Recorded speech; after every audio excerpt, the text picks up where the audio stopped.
Today on the show, we seize the facility, fight for freedom, and learn the value of swimming lessons.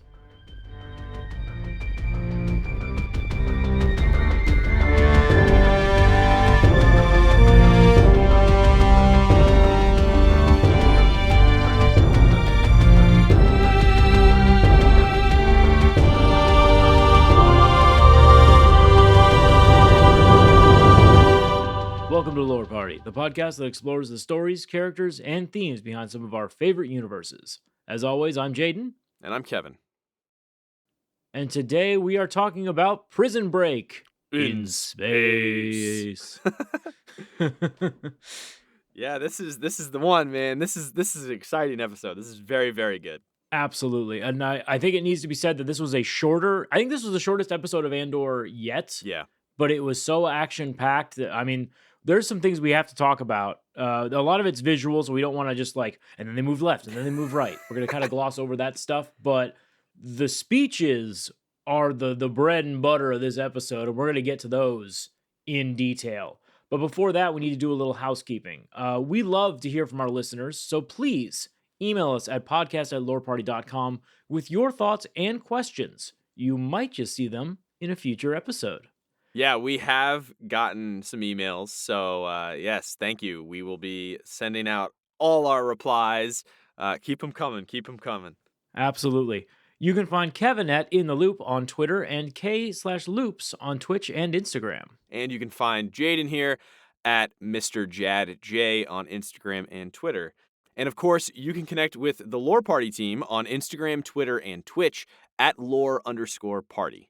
Now, before we jump into everything, we're going to take a quick break.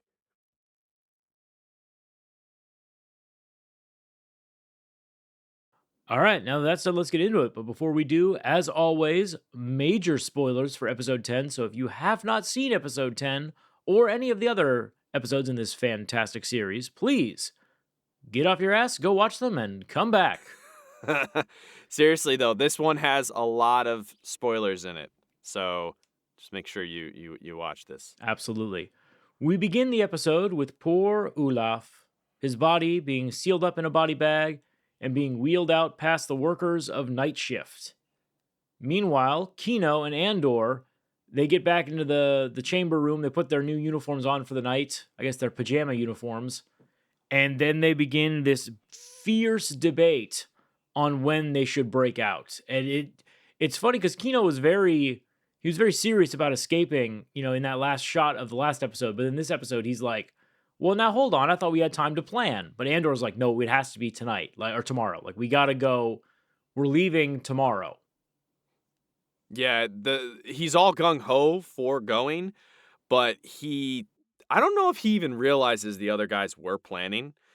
Kino's supposed to know everything on the floor, right? He's supposedly supposed to know everything. I don't know if that's No, I disagree. I think he definitely knew because Andor was asking him questions that could only be used in an escape. He's not like he was making a scrapbook of fun facts about the prison. Yeah, true, but he doesn't know that they've already been planning. Do you know what I mean? He's been working at it for a while, Cassian and his group. So I don't know how much Kino knows. But anyway, after this part, they return to their cell. And they tell the entire group of their block, their unit, about the massacre on level 2. And Kino then has a moment before all this. He's kind of sitting there contemplating, thinking, listening to what everybody's saying. They're arguing. They're like, well, what do we do? What do we do? And he's just like, that's it. And he confirms everything that did happen. He goes, yeah, it's true. Okay, it is true. And we are going to pretend like, nothing happened. We are going to put on this fake mask that, we don't know. And he kind of they start to kind of plan out their next day. Before we get to that, though, we have to cut over to the ISB, and they are currently tracking that ship, that captured rebel ship that they got a hold of in the previous episode. The plan was to set it adrift, make the pilot look like he had been killed on re-entry from hyperspace from a freezing coil mishap to freeze him solid. Something like that. So they're tracking it, and then one of the Imperial supervisors, his name is Lonnie, we learn later, tells the ISB director, hey man, shouldn't we send a ship to investigate? because that's what we would normally do if we found a ship in distress floating out in the middle of the ocean or this ocean, the space. And he was like, absolutely, we should do that. Go do that. And Daedra gets kind of a weird look on her face at that suggestion, but I read it as someone is interfering with her plan, less though than she Yeah. was suspicious of him. That's kind of how I thought too. But I do think that it makes sense, right? Yeah, you keep up appearances because it'd be weird if someone didn't search that ship.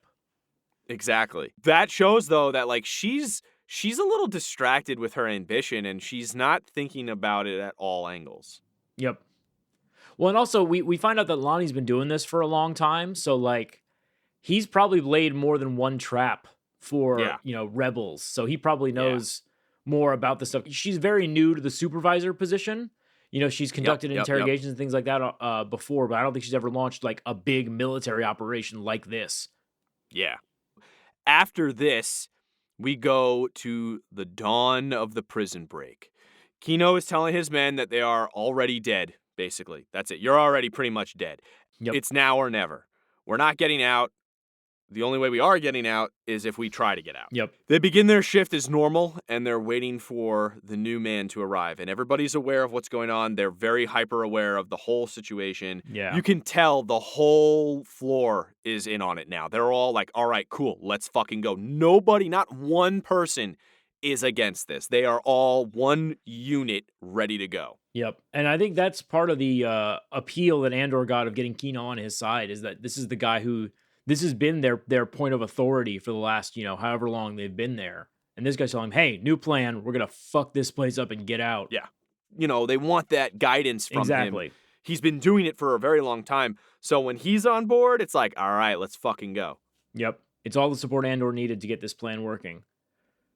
But before we get to the actual break, we have to cut back to Ferrix, where we find out that Marva is getting sicker. In fact, she stopped taking her meds. The doctor's coming to visit her, and some people in the town who are helping take care of Marva are telling him, like, hey, she's hiding her meds when we don't look. She's not taking them. She's just getting colder. We find out, too, that they're not the only ones worried about her. The rebels and now the ISB both have people spying on her covertly. Cintas and then one of Daedra's aides are both like on opposite sides of the street just staring at her. And I think it's so funny that they're so close to each other and have no interaction or no knowledge that they're there. So after this, we go to Mon Mothma, and she's having her meeting with Davo Sculdon. Is that how you pronounce it? Davo? Yeah, it's like what they couldn't have called him like Kevin Scumbag, Okay. All right. Hi. Hello.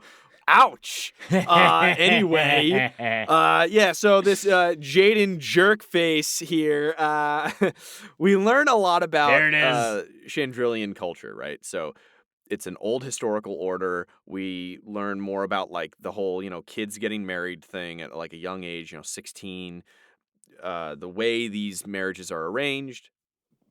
Turns out Game of Thrones is alive and well in the Star Wars universe. They made it past. Westeros became Chandrilla. Seriously, it's really gross. Davo agrees to move the money in exchange for one thing. And she's like, hey, I'll pay you. And he's like, no. And she's like, no. I don't want to owe a favor. That's the biggest thing. She said, I don't want to owe any favors. And he's like, well, I don't want any money. Don't worry about it. I want one thing. I want an arranged marriage between your daughter and my son, as is tradition. And he doesn't even say that right away. He says, I just want them to meet. That's all. He literally was just like, hey, two wealthy teenagers hanging out unsupervised. Yep. Who knows what they're going to get up to? And I'm like, that's fucking weird, man. I mean, you're right. You're right. Yeah. He's kind of creepy. But she's like refuses outright. And she's like, no. And he goes, I'll let you think about it. And she's like, I'm not. And then like very, very blunt. She's very blunt. Like, no.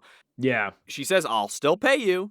But he's like, no. Pretty much she just kicks him out of the house. Yeah, we're learning that Mon Mothma has limits. I think that's what separates her from Luthen. Is like, I think Luthen, if we don't know if he has family, but if Luthen had a daughter to marry off, he would be like, absolutely, you want the wedding on the 12th or the 15th? Well, here's the other thing. So remember in the last couple episodes, we've been talking about how she is in a cage of Coruscant almost, but specifically her own house. She can't act the way she normally would. She's mostly has this facade going on of who she really is, right? This is one of the first times we see her outright just be like, fuck off. get out. Like, no. I liked that. I thought that was really cool. But also, she's been compromising as of late with everything that's been going on. She's, I would say, stooping lower in her actions. Like, she's like being more Oh okay yeah. with stuff. But then this is just like bottom of the barrel. Like, she's like, no, no fucking way. This is no, absolutely not. Yep. She's a criminal, but she has the principles. You got to remember, like, there's not a lot of there's in the eyes of the Empire, there's not much of a difference between her and Davo. In fact, honestly, the Empire probably likes Davo a little better because it makes their money easier to hide. Quote criminal in air quotes there, only because, like, is she really a criminal? She's a criminal by their laws and rules. By the Empire, she is. We know her as a hero, but no, by the Empire standards, she is a traitor. This guy is a criminal, though. Like, this guy is definitely a criminal. He's not a bad. He's a cool criminal. You know, I'm not a bad mom. I'm a good mom. I hide rich people's money. Well, like, he's the rich version, Chandrillian version of the Chandrillian Hutt clan. Like, you know what I mean? Like, it's very pompous and like, oh, Yeah, no, yes, exactly. I'm a rich criminal. Like, that's kind of what he is.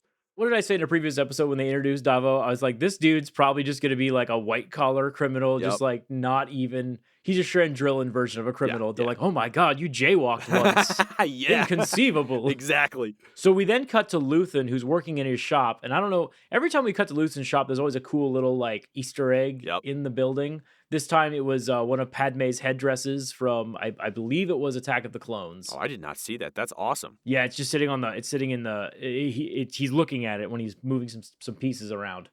And his assistant walks in and is like, she's flustered. She's like, hey, she says like a bunch of code words. She's like, oh, you know, like the stairwell was marked and then this thing was broken off. And he's like, oh, well then I guess he's made contact. And we're like, well, who is he? And he goes, well, he hasn't made contact in a year. I better go talk to him. And the assistant's like, no, I'll go. And he's like, no, he's been expecting me. So it's like, ooh, who's he going to go meet? That's a nice little cliffhanger. So after that, we go to the prison again. The prison team is beginning their prep, gathering tools. They're like hiding tools in their jackets and their uniforms, and everybody's just getting ready. You know, they're getting ready to go. Yeah, they're just grabbing like parts and spanners and loose wires and stuff. It's kind of funny. And they're doing a really good job of making it look like they're still working, which is really cool. Yep. So Cassian goes back to the bathroom, starts sawing on that pipe that we saw in the last episode. The guards are starting to move around upstairs. We see them doing the same thing that they were doing with Cassian, you know, when they're checking in people. Yep.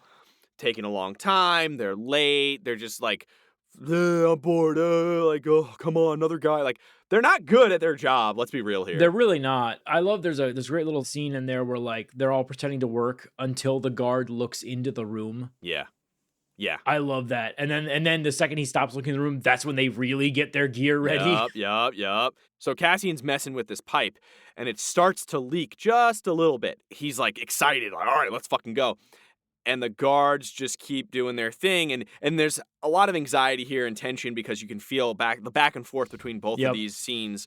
You know, the guards doing their thing, Cassian trying to do it, and then you get all the people in the room just like looking around, like, come on, where's the water? Where's Cassian? What's going on? Finally, the guard opens the door and Cassian rips open the pipe and water just starts pouring all over the floor. He's drenched, mind you. He runs out and gets on program, like everybody else on program. Hearing Kino say, like, get on program, like, on program. Like, it's so badass because he's, like, super serious. Cool. And Cassian's standing there soaking wet, and everybody just kind of looks at him, and he's drenched, and they're like, all right, it's fucking on. Let's go. It goes. So the new man and the guard, they get onto the elevator, and it starts to lower like every other day. But Cassian takes like a little, I guess like a truncheon or like a club. Yeah. And he just jams it into the lift to stop it from coming down. And that's when Kino gives the fucking order. He goes, attack. And they just start throwing everything that they can at the guards. And it's just chaos. So there's, the two soldiers at the top with the blasters. They start firing indiscriminately into the crowd. The one guard who's on the bottom of the platform even fucking kills the new man that they were bringing down onto the floor, which I was like, that guy got a raw deal, man. That sucks. But the new guy was fighting with them. Like, he instantly knew what was going on. And Cassian's group, they were arguing prior to this whole thing. They were like, I don't know if I can do this. What's his name? The guy who Cassian put out earlier. He was like, yeah, it was his idea, to switch. Yeah. He was like scared. He was terrified. And another dude is like, we're dead either way. Like, Yep. fucking let's go. The guy who tells him we're dead either way gets shot, trying Yeah, to like, he protect drops. them too almost. And so it's just all chaos and hell breaks loose. It's crazy. The guard inside the building, he goes, oh crap, we need to activate the floor. And as he goes to activate it, I guess there's like a little warning thing because Kino tells everyone to get on the tables. Yep. Almost all of them make it to the tables. One guy does not. The one guy who doesn't, he is standing in water. Yes. So the current fries him. But it also fries the electricity in the floor. Yeah. Which means that there is no possible way to shock them once they climb up to the upper level. Because of course there wouldn't be. That's where the Imperials are. Yep. That's why they're armed on those levels. That's what Cassian realized. So Kino gives the order to advance, and Cassian's climbing up the side. He grabs, one of the guards, drops him, grabs his gun, and just kills all of them. Well, he kills that guy point blank, like doesn't even think like a second. No. Like he gives no fucks. When I was watching the episode, I tweeted, I was like, Cassian Andor gives no fucks, and I'm here for it, because he grabs the guy's gun, and the guy is clearly like terrified, and he doesn't even think. He just turns, boom, done, and just keeps walking. And I was like, that is so badass. So after this badassness, the Imperials now know something's wrong.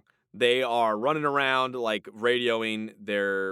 Saw like a light flicker and stuff like they know something's up, but they don't know what. And both sides start arming themselves. The prisoners end up liberating another shift as Kino and Cassian ascend the stairs. And that's the whole thing, is they're running around trying to tell other groups like, hey, go, let's go. Yep. These other rooms, they can see the guards shooting and all these explosions happening through that little baby window, because every room is the exact same, and they can see through that little window where they normally watch the guard. They could see all the stuff happening. They're like, what the fuck's going on? Then the doors are opening. They're like, let's go, come on, we're getting out of here, come on. And then everybody's like, what the fuck? All right, cool. And like they're going. It's wild. It's so cool. It's awesome. So Cassian and Kino, they reach the control room where they're all trying to fry everybody. They're like, okay, we got to kill everyone. But then they get in there and Kino gives no fucks. He's like, all right, get this, you need to turn off all the power. The guy's like, I can't. And Kino fucking kills a guy in the room. Yeah, he just shoots him. No, you can. And you will do it now. And so then they shut down the entire prison's power. The backup power kicks on, but the floors are dead. And it will take, they said, I think it's months to get them back up. Yeah, because it's hydropower. It's hydropower. Yeah. Cassian, says to Kino, hey, you need to tell everyone what's going on. So the comms are still working somehow greatly. I'm happy that they they have like a backup power thing, and I guess telling people what to do would be important for backup power. It's sci-fi rules, so backup power goes to certain things sometimes in shows. Yeah. Like if this is the Star Trek universe, those comms aren't working. Backup power powers like shields. These little shitty lights and the fucking not even the shields, like the little shitty lights and like maybe sometimes oxygen. Oh yeah, life support. That's important. Yeah, the Star Trek writers are so mean. They're like, everything else is down. But Kino, he gets up there and he doesn't really know what to say, but Cassian coaches him and tells him, like, hey, this is only going to work if you're the one who gives the speech. So we're going to get into the speech in the quotes section, but his speech rallies the entire prison. And it's incredible. It's absolutely amazing. So the prisoners, they're all rallying together, and they begin to liberate the entire prison together. And they're all chanting one way out. And we'll get into that in the quotes. They make it to the loading ramp. Everybody gets up. We see all these like shots back and forth as he's giving the speech of Melshi leading like a massive group. Like Melshi's leading like a big ass group. Yeah, he's leading a charge. Melshi and Cassian, they like meet up randomly in a hallway, almost shoot each other like, all right, what's up? And then they like the two of them pretty much lead everybody out. As we're seeing this, we see guards hiding in other rooms, like just sitting there hiding, huddled together, terrified. With guns, yeah, it was so cute. It was kind of funny. It's adorable. They're little terrified like, little look at guards. You, little cute Imperials. Look at you, cowering. from the people you've been torturing. And that's the thing, like, it really shows that they had no power. They really had truly no power but hydropower, and that was it. Like, they get up to the top of the loading ramp, and they realize, well, shit, there's no transports here. Like, we can't fly out of here. And they all look down, and it's I guess, a sea or an ocean. I don't know exactly where, like, what it is, but Yep. they look out, and you can see land. They can see land. You can visibly see land. So they all start jumping. They're like, fuck it. And they jump down, and they're all surviving this jump into the water. So they're all start swimming. We see all these, like, people swimming away. It's really sad because Kino, he's got this, like, strange look on his face, and he just looks at Cassian and Melshi, and the three of them are looking at each other, and he goes, I can't swim. Cassian kind of hears it, and he's like, wait, what? And Melshi's goes, like, what did he say? And he goes, I can't swim. And then the two of them get pushed off by other people. Like, they fall almost in the water. Literally, Cassian turns to, like, go talk to Kino, and some dude, like, pile drives him off the edge of the platform. Where, I mean, this is everybody's last chance. Like, they're just going to do it. So they all just jump. Yep. I will say we don't see Kino for the rest of the episode, so we don't know if he's still standing on that platform. We have no idea. Back on Coruscant, that same supervisor that we saw making suggestions to Daedra's plan earlier is now dressed up in civilian clothes, and he's making his way through the bowels of Coruscant, not unlike we saw Luthen's aide doing in a previous episode. Yeah, this is like the bowels, though. He's like... Yeah, this is like the nasty part of town. I mean, I don't think he's on the surface level right now. There's no, like, giant rats and stuff, but he is definitely in an underground... Yep, he's in the maintenance tunnels and the sewers. He makes his way to an elevator. So he's gone down only to go up again. And once inside, he sees, like, a little, like... AirPod or whatever, or Beat Fit Pro thingy, and he puts it in, little communicator. I thought Beats by Dre the second he put it on his fucking ear. I was like, I shouldn't, but we are not sponsored by that. But anyway, he puts it in, and Luthen starts speaking to him, and he's giving instructions to Lonnie. He's telling him, like, I haven't heard from you. I think about you all the time, and all this other shit. How's your daughter? I heard your wife just gave birth. Which freaks him out, by the way. Yeah, he knows, like, everything about Lonnie. And Lonnie ends up telling him about Daedra and all this stuff, what's going on. And then Luthen kind of just is like, cool, okay. That's great, that's cool. And Lonnie's like, what about Aldhani? Was that you? And he lies to Lonnie. He's, like, lying to Lonnie a lot about specific things, but he's truthful about other things. Luthen never tells the truth. He never tells the full truth to his allies. Clearly he says that he heard about Aldhani, but he doesn't claim responsibility for it. Yeah. And then Luthen's like, that's not all you're here for. And he's like, well, also, they captured a pilot, and tells Luthen about the whole situation. Yeah. And Luthen's great because Luthen just goes, cool. He's like, but hey, those guys are going to die. And Luthen's like, I know. He doesn't give a shit. He doesn't care. And he makes the point, like, hey, those guys are going to die. And Luthen goes, yeah, but if they don't, someone will think something's amiss.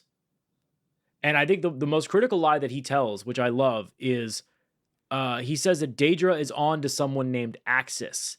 And Luthen laughs and says, well, I want you to encourage that. And Lonnie says, why? And he goes, because she's going in the wrong direction.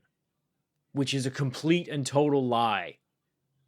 Yeah. The noose is tightening around Luthen's neck, and he lied to the one guy who could help throw him off the scent because he knows that if something were to happen to him, he's still a contact that the rebels could use one day. Yep. In fact, Lonnie, he arrives at the end of the lift and comes face to face with Luthen, and he tries to get out. He tells Luthen, like, I can't do this anymore. I've got a daughter.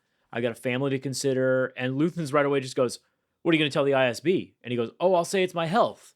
And Luthen's like, no, you can't. You are far too valuable to lose. We spent 6 years feeding you. So think about this. He spent 6 years feeding Lonnie information about the rebels, helping him catch rebels. Luthen has been sacrificing rebel cells to make this guy look more and more prominent in the eyes of the ISB, just so that he can get into a higher position of power to give them real, actionable intelligence. The amount of blood that is on Luthen's hands could fill an ocean. It's insane. And we're gonna get to it in the quotes, but he gives this amazing speech in response to Lonnie's question of, well, what have you sacrificed? And it is incredible. And we're gonna talk about the whole thing at the end. But like that scene, I loved that scene so much because it was very, very much Game of Thronesian. Oh, yeah. We keep throwing Game of Thrones as a comparison for Andor, and I'm like, man, if this show keeps going the way it is, it's gonna be better.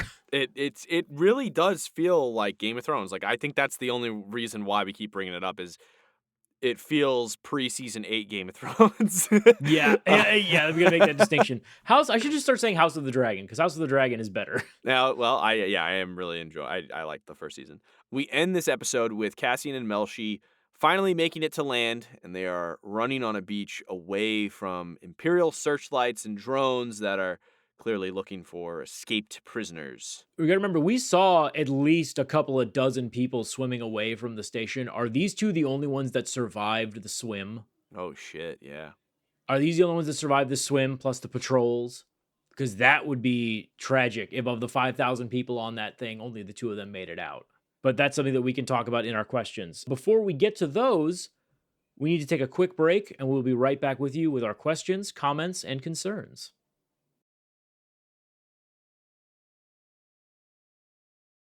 Okay, we are back. And Jaden, I gotta know, man. Like, this episode was one of the best ones. So, and it was short too, but it was one of the best. I Yeah. gotta know. What do you think? What do you think about the prison arc? What do you think about this episode? So I think that this episode, in terms of acting, might be the one that they should submit for Emmys Oh, because the speeches delivered by, and it's gonna be hard because Andy Serkis's character and Skarsgård's characters both have an argument for best supporting actor awards, in my opinion. Oh yeah. And that's not to say that Diego Luna does not deserve an actor nomination because he has been solid throughout this entire show as well. Totally. The acting of this has just been so, I mean, they literally have emptied the vaults of all of the like best actors they could find in Europe just to put into this show. And it's so good. This Prison Break episode, it was self-contained, it was small, but the action did not detract from the politics side of the show.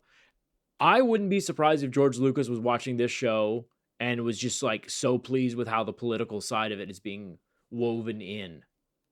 You know, we didn't really get to talk about this a couple episodes back, but like when Saw Gerrera listed off all of the factions that would eventually form into the Rebel Alliance, I bet George Lucas was sitting there being like, "Oh yeah, look at all that politics. It's so good." I wouldn't be surprised if this show made George Lucas go, all right, you know what? I kind of want to be involved more again, and asked to be involved because it's Star Wars. It feels Star Wars. Yeah. It feels, again, I've said this before. I know you've said it before. It feels like there is more to this universe than Jedi and Sith. There is so much more, and it's fleshing out even how I view the Star Wars universe. And I think it's so much fun to be able to pivot to all these different things that can happen. Again, aside from cool, I get it. Space wizards, they're awesome. It's really cool, but like the immersion. I will say this, shows like this make the Jedi more special, Yeah. in my opinion. Yeah. Because I mean, even in Rogue One, we don't have a Jedi. We just have a guy who's force sensitive. Yep. Who believes in the Force. And even then, that moment was so powerful when he was able to turn the generator on. This is a show without, like, let's be honest here. If Luke or if Luke or Mace Windu is stuck in this prison break scenario, it's over in a couple episodes. They're just gonna force mind trick all these bored guards into letting them go. Yeah. Like, it's not a difficult thing to escape from. But with this show, like, the stakes are real. I mean, as we see at the end of the episode, the entire prison is dead except for Melshi and Cassian. Well, I mean, we don't know. Maybe don't they know. scattered. Maybe they've scattered. But I mean, you'd think that a big group like that would want to stick together. Agreed. I think last episode we talked about Cassian coaching Kino a little bit in his leadership skills, and it's definitely much more prevalent here. I think it shows that Cassian could be a great leader. That's another thing. It shows that Cassian, so far, I think this whole series, but this episode, it really shows that Cassian could be a great leader. but I don't think he wants to. I think he's fine with not leading unless, like, obviously in the battlefield, like, in the moment kind of thing. But overall, he doesn't mind being like a guiding voice for those in charge. And one Yep. thing too is he doesn't abuse it either. At least we've seen that so far. He could easily abuse this trait of his, but he chooses to like really not and like guide the situation. I would say it's a little bit more situational for him in terms of leadership. Like he doesn't always coach, but when he sees that it has to, he jumps in right away. We're definitely seeing Cassian evolve into a team player. Oh yeah, totally. I think that, before he was very much used to working alone, and then the Aldani heist was a big leap for him in terms of trusting and working with other people. Yep.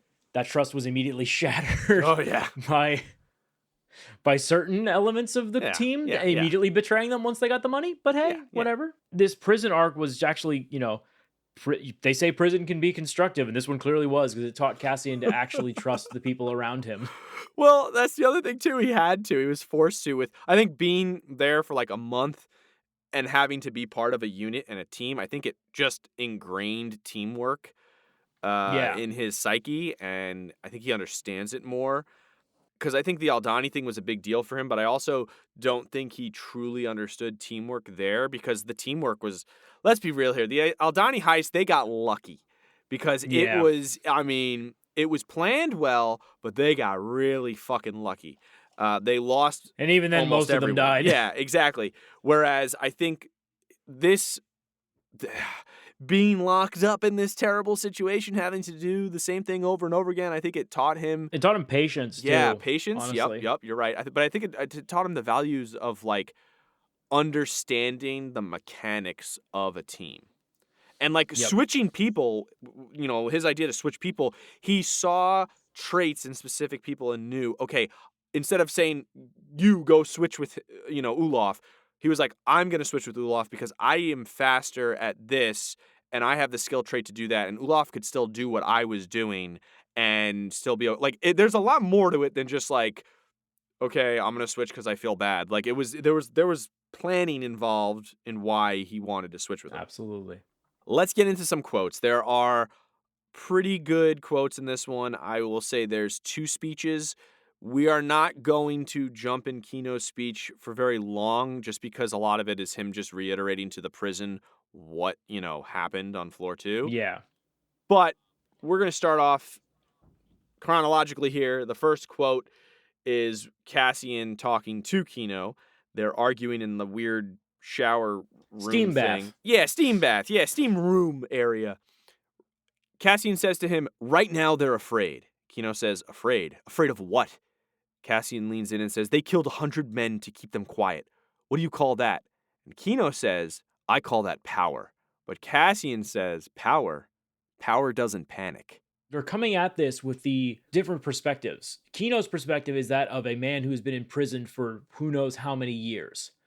Andor is coming from a perspective of this is what I do for a living. I break into Imperial facilities and steal their shit because I know how they think. And right now they think, oh, fuck. Yeah. Well, also, if you look at later on in the episode, so Kino is panicking throughout the majority of last episode and this episode, right? Like stuff is out of the ordinary for him. He's panicking. Even when he has to give that speech, he's panicking, right? I think he remembers what Cassian says and says, power doesn't panic. Because when he gives that speech, you see him all of a sudden look at Cassian and calm down and then says his speech. And I think that means a lot more to him than just, these guards, they're panicking. Like I think Kino is learning about power itself and realizing, no, I need to keep a clear head and a calm, demeanor, and I can do this. All right, so we're not going to talk about the whole of Kino's speech because it's a pretty long speech. We're going to grab some memorable quotes from it. The next quote is, we will never have a better chance than this, and I would rather die trying to take them down than giving them what they want. And I love that because that is very clearly a variation of what Luthen told Andor in I think it was like the second episode. Yeah.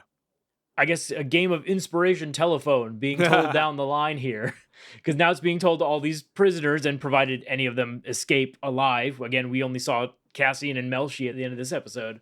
They'll spread that tale to their friends and rebel relatives.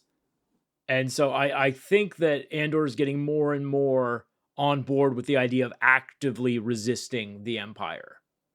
Before he was passively just leeching off of them, stealing things here and there. But I think now he's like, hey, they've taken a month of my life. I will not let them take any more. Yeah. Yeah. What's cool is like Cassian, he kind of did infiltrate this prison in a way and Yeah. steal from the Empire, right? A little bit. Yeah. His Cassian's entire thing is breaking into places and stealing from them. I mean, they think he's Keith Gergo, so There you go. I didn't think about that. That's going to be interesting when Melchi finds out what Andor's real name is. That's going to be. I wonder how he's going to react, because that could be a point of tension between the two of them. Exactly. I don't think it will be, but it could be. Now, the next quote is the ending part of Kino's speech. He says, "You need to run, climb, kill. You need to help each other." And then he looks at the camera, and it's almost like he's talking to us, the audience. He says, "You see someone who's confused, someone who's lost. You get them moving, and you keep them moving until we put this place behind us." And that, oh shit, I loved it. Yep. It almost felt like manifesto-ish, like I think this quote is representative of like the whole arc, right? Cassian has been helping everybody in this prison. He's been helping his team, right? Like the whole teamwork thing, right? So I think that this is kind of a really cool addition to how he's going to view the Rebel Alliance. I think all these little arcs are building into Rebel Cassian Andor, and it's really fucking cool. It's very cool. And then, of course, there's the line that everyone's shouting, "One way out," which reminded me so much of the prison break from Black Ops, Call of Duty Black Ops. Oh, yeah. You're right. Like, this entire sequence reminded me of that, and I was like, this is amazing. It's so cool to see these kinds of movements playing out in a Star Wars setting. I think the whole prison break in space is badass. It was very fun. Great. And inspiring, too. The music that was playing was great. And can we please talk real quick? Andy Serkis? Holy shit. The man's been wasted for decades behind the CGI face mask. He should be in front of the camera a lot more. The man's amazing. When they killed him in Black Panther, I was very upset. Yeah. Because I was like, oh great, another fun movie villain. No. Yeah. Now the next quote is Lonnie in the elevator talking to Luthen. He says, "It's not fair, you knowing, watching. Do you ever think about how it might feel from my side?" And I think that's a pretty good way of showing how, even though you might be working with somebody and you might be like, I want to say controlling them, but Luthen clearly has a very big impact on Lonnie. He's the reason why Lonnie is where he is in his job and all that other shit, but he's using fear almost to scare Lonnie into continuing to work with him. I think him just outright saying, like, how do you think I'm feeling right now? You don't see that in a lot of those kinds of shows where they show this kind of, spy underling thing. The pressure on the spy. Normally, it's James Bond. Oh, I'm cool, collected. I'm fine. I can, nothing's bothering me. Hell, I'm not even coming up with a new identity for myself. I'm telling everyone that I'm James Bond. Yeah. This is like, no, this is actual, like, the stakes are real here. He's not, this character is completely disposable. And he knows it, and I think it's cool that he's saying, like, outright, like, hey, man, the way you're, like, treating me, always watching me and all this creepy shit, like, I don't like it. It makes me feel, like, terrible and all this stuff, and I'm scared. And, like, he's implying all these things by just that one sentence. And, again, you don't see that too often, and I think that this really is a different side of that spy shit that I think it's a breath of fresh air to see. Absolutely. So we're going to talk about the next quote, which is when we kind of already talked about it, but I'll recap it too. I wrote it down. When he says Daedra is looking for someone named Axis, and Luthen says, I want you to encourage it. It's like, why? Because she's wasting time. Luthen is aware that I think Luthen's aware that his time as his persona is coming to an end if Daedra finds him, and I think the noose Yeah. is tightening. He's going to realize very soon that he needs to, he's got that backup plan. He's got the ship, he's going to flee in it. But I think he's realizing that soon he will have to come into the light after being in the shadows for 15 years. Well, I also think that because she's wasting time, I think he wants her to continue to do this because at least the other stuff the rebels are doing, they'll be able to do. Because if she's so focused on him, he's been hiding for 15 years, and we'll talk about why we know 15 years. But he's been hiding for so long, and they have obviously been looking for him. But if he can distract them long enough for them to continue to keep, looking, like, it'll be great for the rebels because they'll be able to do more things. Mm-hmm. So I think he's fine with that. He knows how to hide. He's been doing it for a while. So he just needs to do it better at this point. He also then tells Lonnie, because Lonnie says, he wants to leave. And he tells Lonnie, you're trapped, Lonnie. Like, there's Yep. no way you're getting out of this. You can't get out of the ISB. We spent too much time getting you into this position. Yeah. And like we said before, he's literally sacrificed who knows how many smaller rebel cells to keep this guy employed.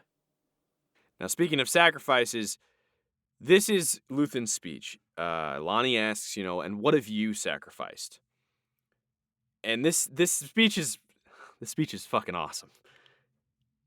He looks at Lonnie and goes, calm, kindness, and kinship, love. I've given up all chance at inner peace. I've made my mind a sunless space. I share my dreams with ghosts. I wake up every day to an equation I wrote 15 years ago from which there's only one conclusion. I'm damned for what I do. My anger, my ego, my unwillingness to yield, my eagerness to fight, they've set me on a path from which there is no escape. I yearn to be a savior against injustice without contemplating the cost, and by the time I looked down, there was no longer any ground beneath my feet. What is my sacrifice? I'm condemned to use the tools of my enemy to defeat them. I burn my decency for someone else's future. I burn my life to make a sunrise that I know I'll never see. And the ego that started this fight will never have a mirror or an audience or the light of gratitude. So what do I sacrifice? And then he yells, everything. God damn! Yeah, Christ. It's so fucking good. Well, it shows a couple things. One, 15 years. Now we know he's been doing this for 15 years. This is the window into his character right now. We see that he's given up all positive emotions, if you will. He's given up love, kinship, all of his kindness. He doesn't give a fuck anymore. And then he says that he has been damned to use his enemies' planning and abilities and all their stuff against them. So clearly, he's an Empire person. That's what he is. He is a clone of the Empire to defeat the Empire, right? Yep. Like what we talked about before, like him willingly sacrificing. Yep. The guy says, "Hey, that raid, they're going to be all killed." He's like, "It's 50 men." The Empire wouldn't hesitate to sacrifice 50 men. Exactly. The rebellion. I mean, how many times have we seen an episode of Rebels where they're like, "Oh no, those hostages have been captured. We need to go save them." Yep. Luthen would have been like, "Fucking why? I'm not risking 2 Jedi Knights in an operation to save 3 farmers." Yep. And the other thing too is when he says, he had ego, he had all these things earlier. He wanted to be the hero. That's the thing is, I think in the beginning he was a little blinded by his ego. Oh, for sure. And then he became self-aware of it and was like, oh, me, like having this whole thing about like me, that's not how you do it. And then he switched over to say, like, obviously, like, I'm not going to see the sunrise. I will probably die. I'm not going to be the one. I'm sacrificing everything for everyone else. He's living the way that the prisoners have said they were going to live, that they were already dead, and that anything else is extra. His prison is his own mind. Like, fuck, man. What a way to end the prison arc, right? Absolutely. And the other thing, too, is he still kind of has that ego, though, right? Oh, absolutely. Because if you think about that, he keeps saying he wants heroes. That's what he kept saying to Lonnie and called Lonnie a hero. I need my heroes and all that. I need all the heroes I can get. I think he's still full of shit in his mind, and I think either he's aware of it or he's not, or maybe he's just lying to Lonnie. I don't know. That's the thing is I think there's only one person he's ever told the truth to, and it was his assistant. Yeah, but I also think this is the most truthful thing he's said so far to Lonnie. Oh, yes, I agree. I think that, this is still kind of a bit of an ego. He still is like on a high horse when he says this, and I think he's a bit dramatic at points, but this speech is fucking great. Absolutely. And then at the end he says to Lonnie, he goes, "You'll stay with me, Lonnie. I'll need all the heroes I can get." And like, oh shit. Like, I think again, I do think like him being this like big broker and like guy who goes across the different rebel, groups. I think he definitely sees himself as like the leader, and that does fuel the ego. So I don't know if maybe he's not self-aware of the new ego maybe he's created. Who knows? Mhm. Maybe. Maybe. Okay, I think we're going to wrap up soon, but first we need to get into some questions. I think my big question is, what the fuck happened to Kino? Yes. I'd like to imagine there's a scenario where we see him for like 2 more episodes and him like taking control of the prison with the prisoners who couldn't escape due to like their inability to swim. Yeah. Like maybe they have taken control of the prison and we see like a great standoff between like, Imperial forces having to take back the prison and him and his troopers maybe. Yeah. Yeah. Maybe Melshi is more connected with the rebel cell than we think he is, and maybe they'll go back with some ships to save him. Hmm. Okay. Maybe. I don't know. I think that's me being a little. See, here's the thing. That's what would happen in Star Wars. And this show is not Star Wars in that sense. Yeah. Yeah. Do you know what I'm saying? Yeah. Yeah. Like, yeah. Like, that's what should happen in Star Wars. The hero gets away, he comes back with the reinforcements. We get the great shot of the ships flying onto screen. There's a big battle, and they save the day. I don't think that's what we're going to get. What we're going to get is Kino lined up against a wall and shot. Yeah. And I don't want that. I want him to live. I don't want that either. Badly. But that's also why this show is so good, because we love these characters who are such minor players in this universe that we've known for, forever. That's what's nuts to me. Like, we see the Doctor, Harry Potter's dad. We see him during the escape, and he's just standing there, like, not even moving. Everybody's running by him, and he's just, like, in awe of all of it. And that's, I don't know, man. This show's fucking awesome.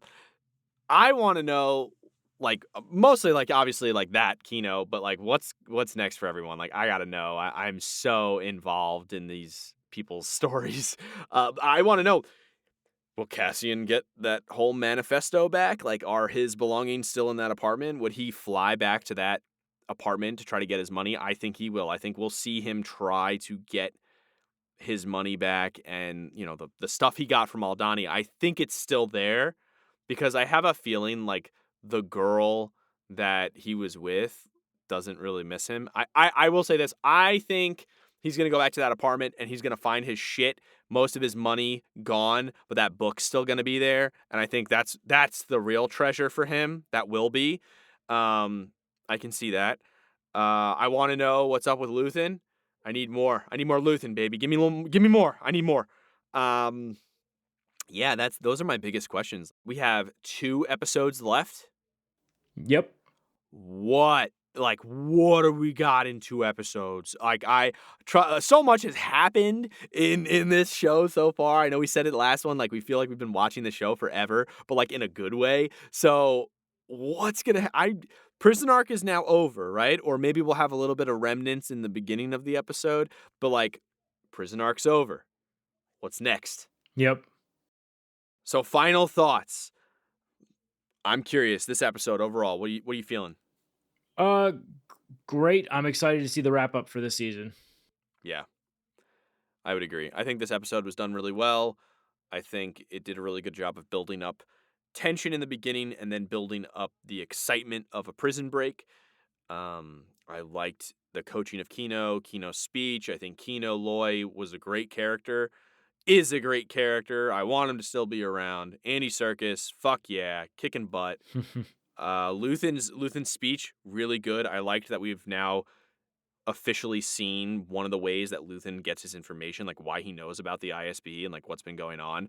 I think that's really cool. I like the tie-in with the group that Luthen was trying to get to, join Saw Gerrera, and now clearly they're fucked. And I like to see how Luthen's mind is thinking. And I liked the lighting of that shot. Honestly, it kind of felt Star Trek-ish as well, because Lonnie's in all this green lighting and it's really dark and everything, and then Luthen is on this giant bridge that has no handlebars and could fall at any time. That's the thing with Star Wars. There's all these bridges with no handlebars, no safety rails. Like, what the fuck? Nope. But yeah, overall, great episode. I loved it. I thought it was really good. I have 0 notes for this episode because it was very, very good. 0. And with that, we hope you enjoyed this episode. And if you did, please take a second to rate and review us on Apple Podcasts, Spotify, or wherever you get your podcasts. It really helps us grow the show. And be sure to connect with us on Twitch, Instagram, and Twitter at lore_party. Thank you guys so much for listening, and we will see you on the next one.